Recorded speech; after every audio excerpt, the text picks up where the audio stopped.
हाय सगळ्यांना. तर हे पहा, मी आता हे मिरची बनवत आहे. मस्त तळून घेणार आहे आणि त्याच्यासाठी मी लसूण काढला आहे, शेंगदाणे भाजून घेतले आहेत पाहू शकता, आणि कोथिंबीर घेतली आहे थोडीशी. तर ही मिरची कशी तळतात आणि कशी बनवतात हे मी तुम्हाला बनवून दाखवणार आहे. तर नक्की पूर्ण बघा, खूप छान पद्धत आहे. नक्की एकदा बनवून पहा. टाकणार आहे मी सगळं मिक्सरच्या भांड्यामध्ये आणि बारीक वाटून घेणार आहे. तर पहा, कसं मस्त असं मी वाटून घेतलं आहे, पाहू शकता तुम्ही. मस्त असं एकदम बारीक वाटून घेतलं मी. कढईत तेल टाकते, तोपर्यंत तेल गरम होते तिथपर्यंत. तर याच्यात चवीनुसार मीठ टाकत आहे मी, आणि थोडंसं लाल तिखट पण टाकत आहे चवीनुसार.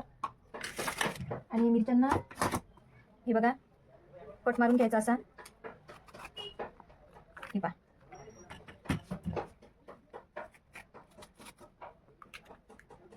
कट मारून घेतलाय मी मिरच्यांना. हे चांगलं मिक्स करून घ्यायचं मस्तपैकी, आणि हा मसाला या मिरचीमध्ये भरून घ्यायचा, पूर्ण मस्त दाबून दाबून भरायचा.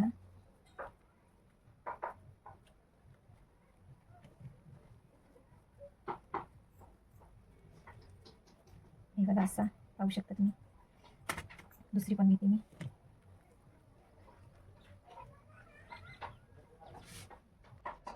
तर एवढा मसाला उरला येत हा, आणि कढईत तेल टाकलंय, थोडंसं जिरा आणि मोहरी टाकून घेते मी. आणि ह्या मिरच्या मस्त तेलामध्ये सोडून द्यायच्या, आणि 5 मिनिट मस्त होऊ द्यायचं झाकण ठेवून. कलर चेंज होत आहे मिरच्यांचा, खूप मस्त लागतात. एकदा नक्की करून बघा, या पद्धतीनं खूप आवडतील लेकरांना पण आणि घरच्यांना सगळ्यांना. एकदा नक्की करून बघा, खूप टेस्टी लागतात. हा रायला सुद्धा जो मसाला आहे हा पण मी याच्यात टाकून देते, त्याला वरतून मस्त कोटिंग येतं छान.